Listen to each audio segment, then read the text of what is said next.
2022 সালের জুন মাসে দুদক international leasing এর সঙ্গে যুক্ত শেল কোম্পানির মাধ্যমে পিকে হালদারের 2,500 কোটি টাকা আত্মসাতের ঘটনায় শীতাংশু কুমার সুর বা এসকে সুরকে জিজ্ঞাসাবাদ করে দুর্নীতি দমন কমিশন দুদক।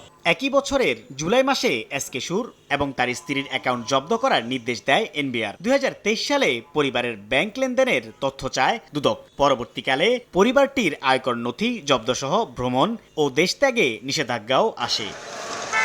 গত 23 ডিসেম্বর নির্ধারিত সময়ের মধ্যে সম্পদ বিবরণী দাখিল না করায় এসকে সুর ও তার স্ত্রী এবং মেয়ের বিরুদ্ধে মামলা করে দুদক। সম্পদের বিবরণী দাখিল না করায় আসামিদের বিরুদ্ধে দুদক আইন 2004-এর 26-এর 2 ধারায় অভিযোগ আনা হয়েছে। তারই ধারাবাহিকতায় উচ্চ আদালতের আদেশে রোববার বাংলাদেশ ব্যাংকে এসকে সুরের লকার খুলতে আসেন ম্যাজিস্ট্রেট সহ 7 সদস্যের দুদকের টিম। এ সময় দুদকের পরিচালক কাজী সাইমুজ্জামান বলেন, এসকে সুরের বাংলাদেশ ব্যাংকে 3টি লকার ছিল।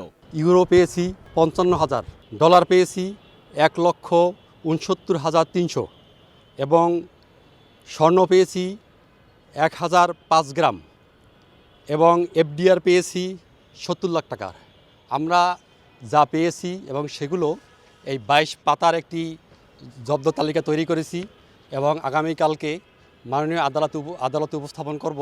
এ সময় বাংলাদেশ ব্যাংকের নির্বাহী পরিচালক বলেন, এসকে সুরের এফডিআর কার কার নামে ছিল তা যাচাই করতে এবং ইউরো ও ডলার আলাদা করতে সময় লেগেছে প্রায় 10 ঘন্টা। অনেকগুলা নাম্বারের বন্ড ছিল, বন্ডগুলাকে এন্ট্রি করতে অনেক সময় লাগছে এবং ইউরোগুলাকেও এন্ট্রি করতে যথাযথভাবে, যেহেতু একটি সিজার লিস্ট, পূর্ণাঙ্গ সিজার লিস্ট করতে হয়েছে, প্রত্যেকটি ডলারের নাম্বারকে এখানে এন্ট্রি করতে হয়েছে, সুতরাং এই কারণে অনেক সময় লাগছে। এদিকে জব্দকৃত মালামাল বাংলাদেশ ব্যাংকের জিম্মায় রেখে যায় দুদক, তবে তা যে কোনো মুহূর্তে আদালতে উপস্থাপন করতে চাইলে দিতে ইচ্ছুক বলেও জানায় বাংলাদেশ ব্যাংক।